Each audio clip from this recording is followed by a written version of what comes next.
Camden County in April 1862 was a quiet, swampy stretch of southeastern North Carolina, nestled between the Pasquotank River and the infamous Dismal Swamp Canal, a man-made waterway carved through mosquito-infested wilderness and cypress groves. The canal was narrow, shallow, and about as inviting as a haunted bog. But strategically, it was gold. It connected inland Virginia to the Albemarle Sound, and if Confederate ironclads could slip through, Union forces in the region would be toast. The terrain was a nightmare for marching: soggy roads, thick woods, and winding paths that made maps cry. Locals knew it like the back of their hand. Union guides? Not so much. Burnside was a man of contradictions. Born in Indiana in 1824, he was the son of a court clerk and a woman who believed in discipline and starch. He graduated from West Point, served in the Mexican-American War, and then, in a twist worthy of Shark Tank, tried to invent a breech-loading rifle. The Burnside carbine was decent, but his business flopped harder than a cannonball in a kiddie pool. He was tall, broad-shouldered, and famously sported sideburns so majestic they could command their own brigade. He was kind-hearted, loyal, and utterly overwhelmed by logistics. His marriage to Mary Richmond Bishop was stable but childless. His weakness? Overthinking and trusting bad maps. After Union victories at Roanoke Island, New Bern, and Fort Macon, Burnside feared Confederate ironclads from Norfolk might sneak through the Dismal Swamp Canal and wreak havoc. So he hatched a plan: blow up the canal locks at South Mills and cut off the route. To do this, he sent Brigadier General Jesse L. Reno with 3,000 men, including 3 regiments from Roanoke Island, 2 from New Bern, a detachment from the 1st New York Marine Artillery, and 1 eccentric underwater explosives expert, Professor Benjamin Myford, a New York chemist who believed everything could be solved with dynamite. Reno's forces landed at Chantilly under cover of darkness. The plan was simple. Colonel Rush Hawkins and his 4th Brigade would march 12 miles to South Mills, capture the bridge over the Pasquotank River, and block Confederate reinforcements. Reno would follow with the explosives team and blow up the locks. But Hawkins took a wrong turn. Literally, his local guide led him onto Gunberry Road, and by dawn they were 5 miles off course, eating breakfast at the home of Lieutenant Alonzo Bell, a paroled Confederate from Hatteras Inlet. Hawkins recognized him, but the eggs were hot and the coffee strong, so they stayed. Hawkins blamed the detour on treachery. The guide blamed Hawkins' sense of direction. The truth? Nobody had a decent map. Meanwhile, Reno's column marched past Camden Courthouse and stopped at Lamb's Corner. Around 10 a.m., clouds of dust and flags appeared down Lamb's Road. Reno, thinking it was the enemy, formed a battle line and prepared to fire. It was Hawkins, late, tired, and dusty. The near-friendly fire incident was the cherry on top of a logistical disaster. Together, they marched toward Sawyer's Lane, where Confederate Colonel Ambrose Ransom Wright waited.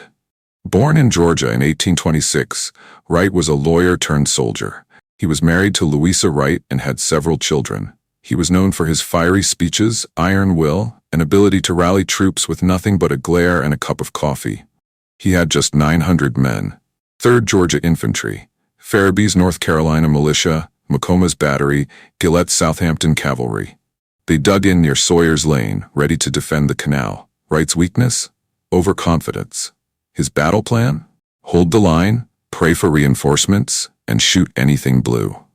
Roars. It was around 12 p.m., April 19, 1862, when the quiet woods of Camden County exploded into chaos. Union forces, led by Brig Gen. Jesse L. Reno, had finally reached Sawyer's Lane after a morning of misdirection, miscommunication, and one very suspicious breakfast at Lieutenant Alonzo Bell's house.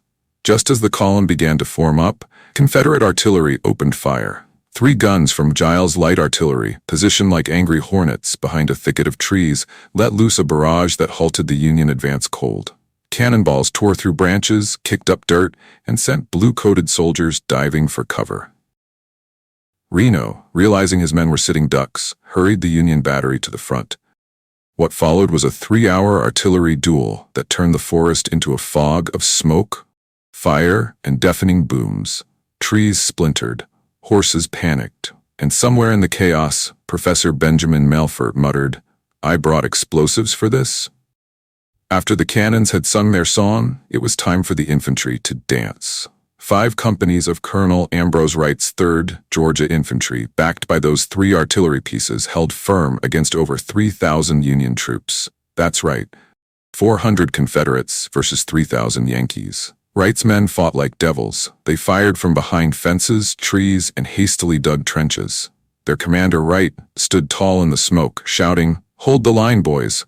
We're not here to win, we're here to last." And last they did. For an hour, the 2 sides exchanged musket fire, bayonet charges, and shouted curses. The Union couldn't break them, not until Reno finally managed to outflank Wright from the east, forcing the Confederates to fall back. Just as the Union began to press their advantage, Reno got spooked.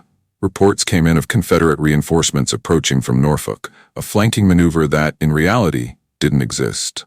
But Reno, fearing his men would be cut off, ordered a retreat. Wright, stunned but relieved, held the field. His men withdrew to entrenchments north of Joyce Creek, digging in for a counterattack that never came. The exhausted Union troops, low on supplies and morale, declined to pursue. The Battle of South Mills was over. As the Union forces trudged back to their transports at Chantilly, they left a trail of destruction and questionable ethics. Destroyed the bridge over Sawyer's Creek to slow any Confederate pursuit.